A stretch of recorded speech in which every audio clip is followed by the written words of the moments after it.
tell me your name and the title of your book. I'm Brian Gordon. The title of my book is B.I.A.P. It's an acronym for Baghdad International Airport. Awesome. What inspired you to write this piece? I was diagnosed with PTSD, post-traumatic stress disorder, from the 2 tours of duty in Iraq as a truck driver.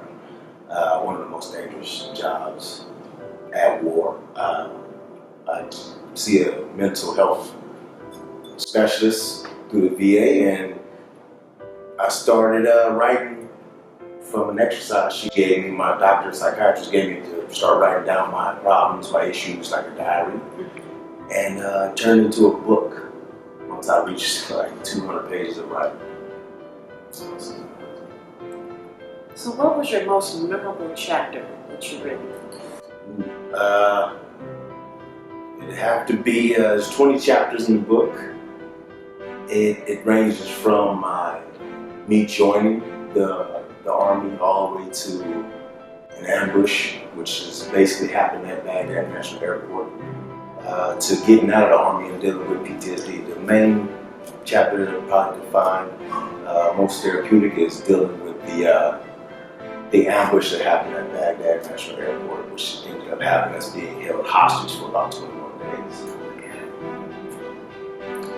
Can you elaborate on that experience? Yeah, see, what happened is that after the ambush, it was seemingly like a 3-hour ambush, and in doing so, the insurgents ended up chasing us back to B.I.A.P, which is our safe zone. Right. And in doing so, they blew up bridges to head back down south, which had us held hostage for 21 days. There was no way to get out, no way of going further than that, North Iraq.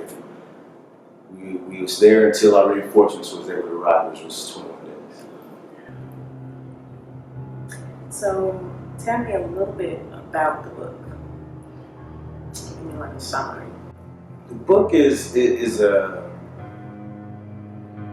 more of a journey and giving a full insight that a combat soldier really goes through on a day-to-day basis, in and out of uniform, in and out of war, dealing with the true life dangers and mishaps and upsides of life as a combat soldier. It tells you exactly what we go through. It's a true in-depth story. There's no punches that are pulled in this book. It's a memoir. It's not so much of a bio of my life, but it's a memoir of the journey that I had as a combat soldier in my 8 years and 2 tours of duty like that.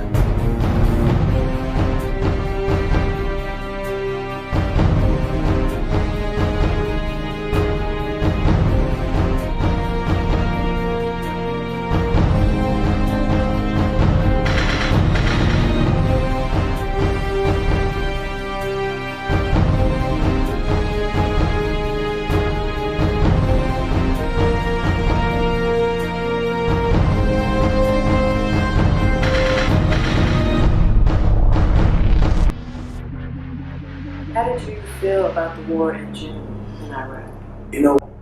Not a day goes by that I don't think about those guys that are over there, the ones that was lost, the men that are injured. The way I feel about the war is I'm glad and proud. I can't tell you how proud I am when I go through the city with my hat or my dog tag, or someone sees me and I tell them I'm a two-time Iraq war veteran. And the reception I get is wonderful.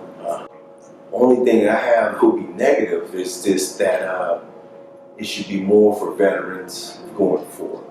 Yes. So, did you have opinions about the decision-making process of those who wanted to declare war on Iraq? Yeah, when that happens, you're going. My first win, I'm like, yeah, let's go get them. If you bomb America, we're gonna come bomb you. Just suit up, my Kevlar on, and let's go. And being a truck driver, I just wanted to do my part, which is deliver the fuel, 5,000 gallons of bulk fuel to the artillery units, and then ship the artillery units and 1st Cavalry units in and out of northern Iraq. I feel that it is my duty as a soldier to carry out the mission. Awesome. So, what do you want people to take from your book? I would like people to find a better appreciation for soldiers, veterans, and servicemen right now, and what they go through each and every day. You're a soldier 24 hours a day. Yeah, Marines, you're a Marine 24 hours a day. Airman, you're an airman 24 hours a day.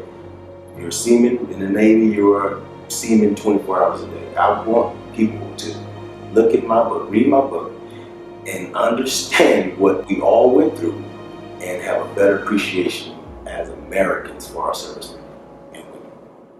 So now, what do you feel that America could do better with appreciating their veterans? We have Veterans Day. I don't think it's enough. We have Memorial Day, which is like a prerequisite to our Veterans Day. I think that you have, instead of some stores having a military discount, have all. There's a better way than just, when we see hug a veteran, thank a veteran, we really mean that because it means so much. And I want all Americans to take part in that and end up in a better way. So now, in a serious situation being in Iraq, you were able to watch televised news stories about controversy regarding the U.S. occupation of Iraq. Did you react in any way or try to suppress that aspect of the war? Yeah, at first, I was angry. Because when you go over there, you're on a mission, you're going to do your mission, you don't want to see stuff like that, you don't hear about it.